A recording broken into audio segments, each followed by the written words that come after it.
पाठ 19। प्रकृति का संतुलन। कहानी। एक महात्मा थे। एक बार वे अपने शिष्यों के साथ भ्रमण कर रहे थे। भ्रमण करते हुए एक दिन वे एक गांव में पहुंचे। शाम हो चुकी थी, इसलिए वे एक सुनार के घर पहुंचे। सुनार ने उनका बहुत आदर सत्कार किया। उसने महात्मा को भोजन कराया और उनके सोने का अच्छा प्रबंध किया। सुबह चलते समय महात्मा सुनार से बोले, पुत्र, हम तेरे आदर सत्कार से बहुत प्रसन्न हैं।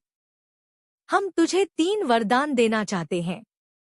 यह सुनकर सुनार बोला, महात्मा जी, मुझे 100 वर्ष की आयु का वरदान दीजिए। तथास्तु, दूसरा वर मांगो, महात्मा बोले। सुनार ने दूसरा वरदान मांगा, मेरा व्यापार हमेशा अच्छा चलता रहे। महात्मा ने वह वरदान भी दे दिया। फिर सुनार ने कुछ सोचकर तीसरा वरदान मांगा, आप जिस पलंग पर बैठे हैं उस पर जब भी कोई व्यक्ति बैठे तो वह मेरी मर्जी के बिना न उठ सके। महात्मा जी, तथास्तु कहकर अपने शिष्यों के साथ वहां से चले गए। समय बीतता गया। धीरे धीरे सुनार के सभी मित्र, रिश्तेदार आदि अपनी अपनी मृत्यु को प्राप्त हुए, परंतु सुनार वैसा का वैसा ही स्वस्थ रहा। उसका व्यापार हमेशा की तरह अच्छा चल रहा था। लेकिन सुनार जब 100 वर्ष का हो गया तो उसका समय पूरा होते ही यमराज उसके सामने प्रकट हुए और उसे अपने साथ चलने को कहा। सुनार पहले तो बहुत घबराया, परंतु फिर साहस करके यमराज से बोला, महाराज, मैं जरा अपने गहने संभाल कर रख दूं, आप थोड़ी देर इस पलंग पर बैठिए। जैसे ही यमराज पलंग पर बैठे, सुनार हंसा और बोला, महाराज, अब आप इस पलंग से मेरी मर्जी के बिना नहीं उठ सकते। यमराज को स्थिर बैठे देखकर सुनार बहुत प्रसन्न था। उसे मृत्यु का कोई भय न था।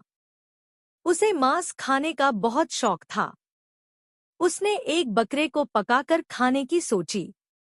जैसे ही उसने बकरे की गर्दन काटी, उसकी गर्दन फिर से अपने आप जुड़ गई और बकरा तेजी से भाग गया।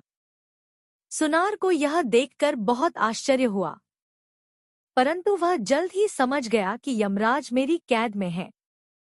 जब तक वे मेरी कैद से नहीं छूटेंगे तब तक किसी भी प्राणी की मृत्यु नहीं हो सकती। इस कारण बकरे की गर्दन अपने आप जुड़ गई।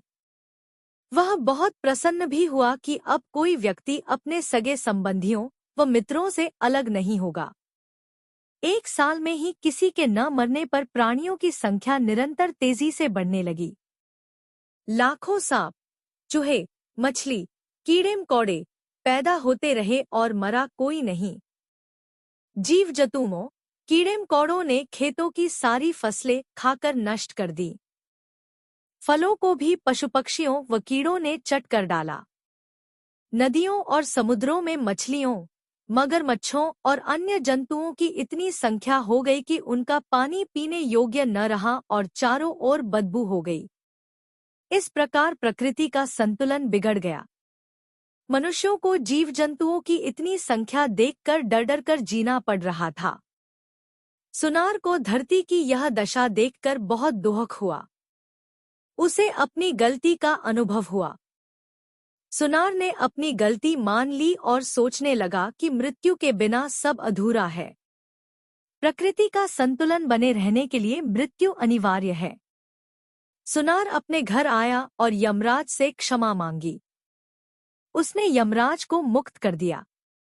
यमराज उसके प्राण लेकर यमलोक चले गए।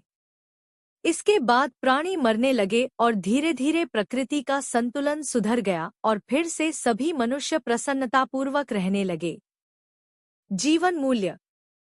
प्रकृति के संतुलन को बनाए रखने के लिए हमें अनेकों उपाय करने चाहिए जिससे प्रकृति का संतुलन बना रहे।